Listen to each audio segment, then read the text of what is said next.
নমস্কার বন্ধুরা, বিদ্যাংশ বাড়ি আপনাদের স্বাগত। আজকে আমার পাখির ফার্মে বাজিজের একটু প্রোগ্রেস আপনাদের সাথে শেয়ার করব। তো দেখুন, আমার বাজিজের দুজোড়া ডিম বাচ্চা অলরেডি বের হয়ে গেছে এবং আর এক জোড়া 5টা ডিম দিয়েছে। তো দেখুন বন্ধুরা, একটু দেখাই আপনাদের।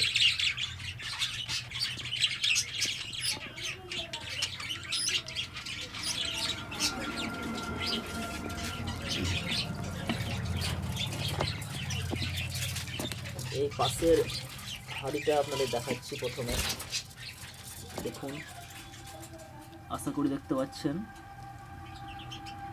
5টা এখানে বাচ্চা হয়ে গেছে অলরেডি। খুব সুন্দর হেলদি বাচ্চা, দেখুন খুব সুন্দর কালার এবং হেলদি। এদের প্যারেন্টস খুব ভালোভাবে এদের ফিট করাচ্ছে। 5টা বাচ্চাকে ঠিকভাবেই ফিট করাচ্ছে। এই হাঁড়িটাতে দেখুন, এই হাঁড়িতেও 4টে বাচ্চা অলরেডি হয়ে গেছে, দেখতে পাবেন। দেখুন, ওদের প্যারেন্টস বসে আছে, মেল ফিমেল ভিতরে বসে আছে এবং বাচ্চা 4টে আছে এবং একটা ডিম এখনও বাকি রয়েছে। আশা করি সেটাও ফুটবে। দেখতে পাচ্ছেন খুব সুন্দর বাচ্চার কালার এবং ওদের মা বাবাও খুব সুন্দর কালার। বাজিজের প্রোগ্রেস আমার কলোনিতে খুব সুন্দর হচ্ছে বন্ধুরা। তো পাশের হাঁড়িটাতে একটু দেখাই।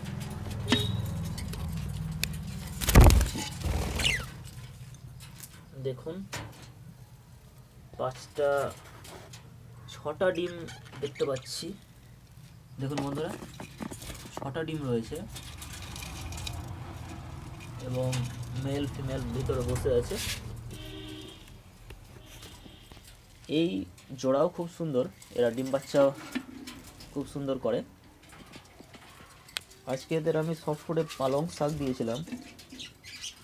পালং শাক পাখির জন্য খুব ভালো, পাখির হেলথের জন্য এবং বাচ্চার জন্য।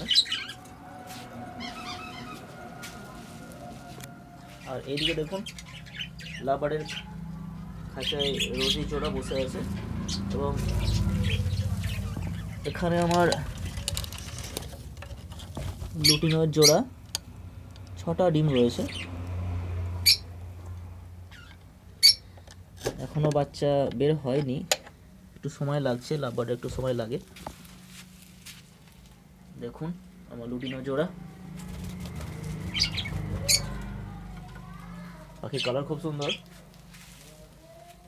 এদেরও আমি পালং শাক দিয়েছিলাম। দেখুন খাঁচার ভেতরে পড়ে আছে হালকা।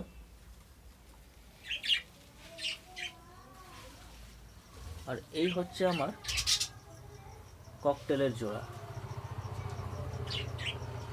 এদের আমি 2-1 দিনের মধ্যে বক্স দেব।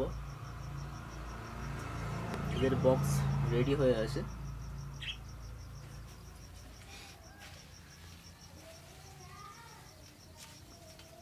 আর এইদিকে আমার রিং নেকের জোড়া, Indian ring neck, green colour.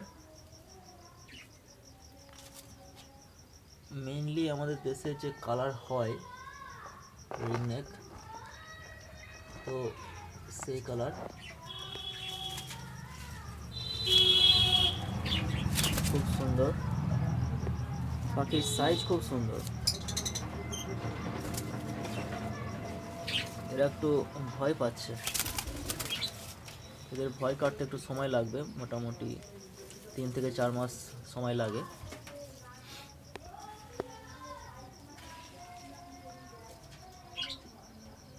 আর এই হচ্ছে আমার বাজিজের প্রথম ক্লাসের বাচ্চা। এরাও খুব হেলদি এবং অ্যাক্টিভ। এদের বয়স প্রায় 2.5 থেকে 3 মাস হতে চলল।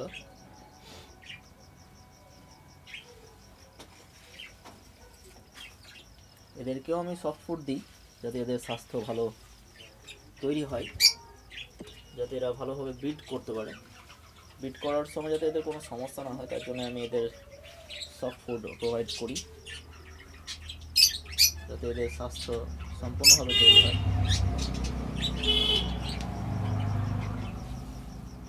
তো বন্ধুরা, দেখলেন আমার বার্ড ফার্মের প্রোগ্রেস, আমার পাখির কেয়ার আমি কীভাবে করি। আমি এদের সিড মিক্স এবং সফট ফুড দুই রকমই প্রোভাইড করি। তো বন্ধুরা, ভিডিওটি ভালো লাগলে লাইক এবং শেয়ার করবেন এবং আমার চ্যানেলটিকে অবশ্যই সাবস্ক্রাইব করবেন। তো আজকের ভিডিও এখানে শেষ করছি, দেখা হবে পরবর্তী ভিডিওতে। ধন্যবাদ।